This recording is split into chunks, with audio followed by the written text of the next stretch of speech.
Thank you very much, MC, of the occasion. We just saw Mr. President after a series of meetings with the Ministers of Trade and Industry and Investment, Minister of Foreign Affairs, Minister of Finance. It's been a very busy day, but as was said, I felt I had to come to Nigeria first to say thank you. Thank you to Mr. President for his nomination and his support throughout the campaign. He signed so many letters, talked to so many heads of state to make it happen, to the Chief of Staff, who was so instrumental in making sure that I was encouraged to stick with the campaign, and also worked very hard with the various heads of state to support my nomination, with my brother and sister from Industry, Trade and Investment. Foreign Affairs Minister is not here, and with the team that I just talked about from Geneva, all of them. I couldn't have done it without this. But I want to say a special thank you to young people in Nigeria. Honestly, they sent so much encouragement. Day after day, they were on social media sending encouraging messages, doing videos, so many things I didn't even think about to encourage me with the campaign. So to the young people of Nigeria, I say thank you, and I hope that this will show you that any one of you can make it and make the country proud.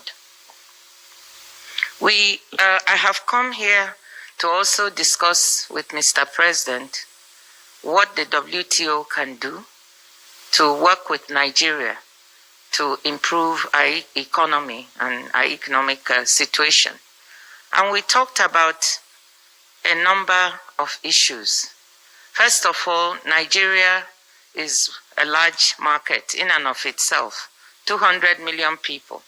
But we also now have the African Continental Free Trade Agreement, which makes a market of 1.3 billion people on the continent.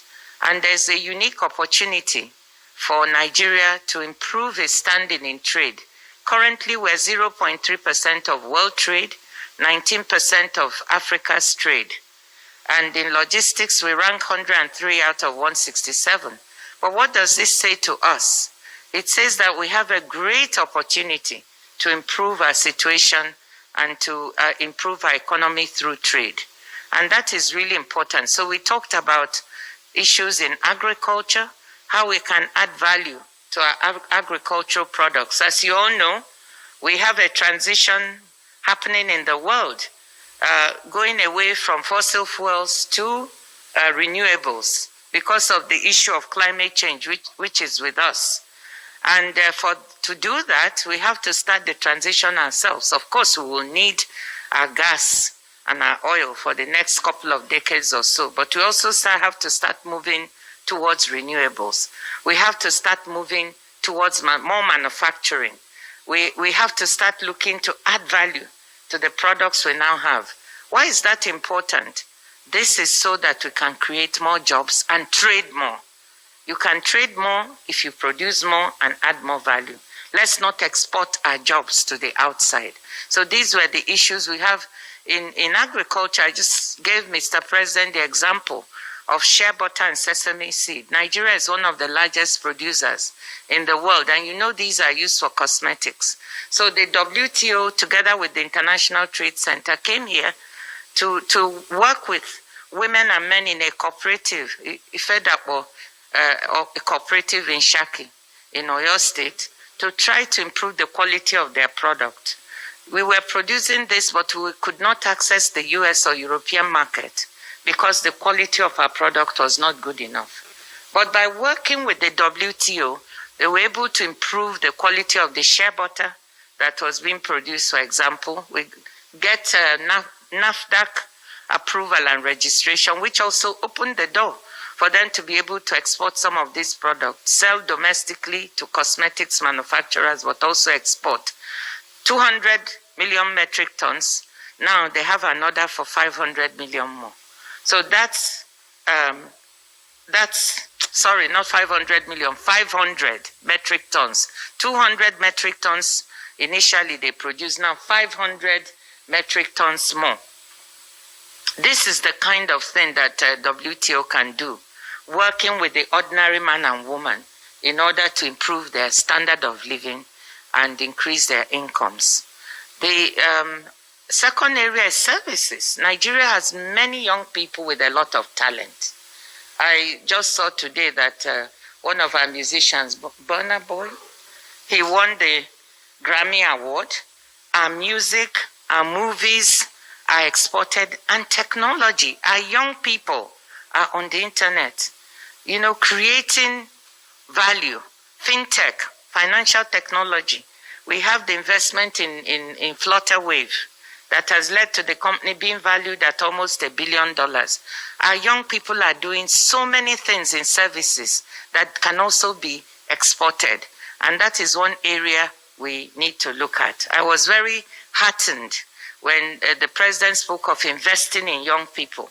Even we spoke about the Safe Schools initiative and guiding our young people to grow them, invest in them so that they can attain whatever heights they want for the future and produce and sell their services elsewhere. So that's another area we can work with these young people to access the e-commerce on the internet. That's one area where the WTO is currently negotiating rules that can underpin world e-commerce trade, which is very important to make it a level and accessible playing field for all. We also talked about COVID and what WTO can do to improve access to vaccines, therapeutics, and diagnostics. Of course, these commodities are traded, and reducing export restrictions, encouraging manufacturing, and increasing the volume of these products. We talked about that, and first to get them to poor countries, but the fact that Nigeria can also set up manufacturing capacity for vaccines. Africa imports more than 90% of the pharmaceutical products it uses, including us. And therefore, we can do better by establishing more production here. We have the market, and we talked about that, and the need for a public-private partnership to do this, not for now, but for the future. So many areas in which WTO is working and can support Nigeria with bringing in investment, improving logistics, training our young people, giving access to capacity building for them, and therefore getting the economy to grow through trade.